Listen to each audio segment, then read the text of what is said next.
Submission is not a bad word. It really means to willingly. So it's not by coercion. It's when someone willingly brings themselves under another for the fulfillment of a purpose or an objective. That's why it's very difficult for any woman to submit to a man that has no vision. Because there is no vision, there is no mission. If there is no mission, how can I submit to what's not there?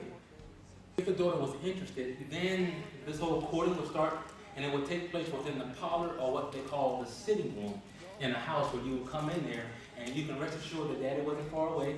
I remember when I was younger and I used to date, and you brought a young lady to the house, guess what? Everybody was in the room. My little sister, my little brother, you're like, get out of here, go on. You got no privacy. And so basically it's the same concept, but it was designed to protect you and keep you out of trouble. Social norms dictated more purity. When I say that, back then, you didn't see all this crazy stuff going on. You didn't see people twerking. You didn't see all this stuff on social media. You didn't see all this stuff. Nobody was dropping like a hot. None of this stuff was going on.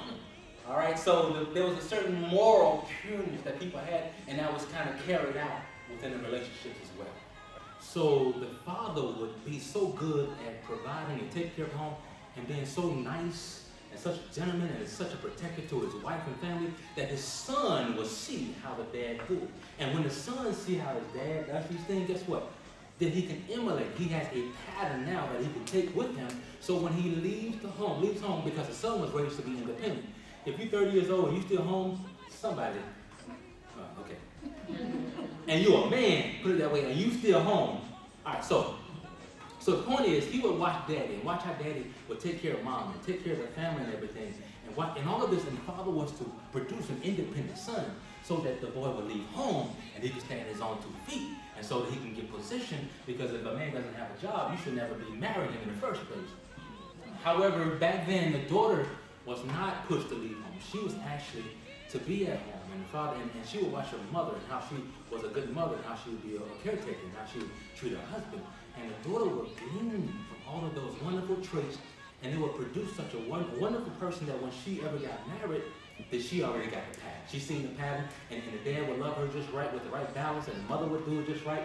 And this would be created in the home so that they would have a fair chance when they finally went out and got married. But if it's lacking in the home, see, and the fact is, she wasn't raised to be independent back then. She was raised to be covered and be protected. So at home, dad would take care of her. Dad would make sure all of her needs were met. Daddy would make sure nobody pushed up on her the wrong way. Daddy would do all of it. Daddy would tell her he loved her. Daddy would tell her how pretty she is. So she wasn't thirsty to get it from some other man. There's a pattern. That's a pattern of behavior that's been in your life since you've been a child. And more than likely, that pattern points to your purpose. Now, you have skills and you have abilities and you have giftings, but those things were put inside of you because of who you are. The crux of who you are is who God made you. You're wired, and the reason why you're that person who likes fixing things is because God wired you that way. So now you just want to find out where does this fit insofar as life, and insofar as God's overall purpose for my life.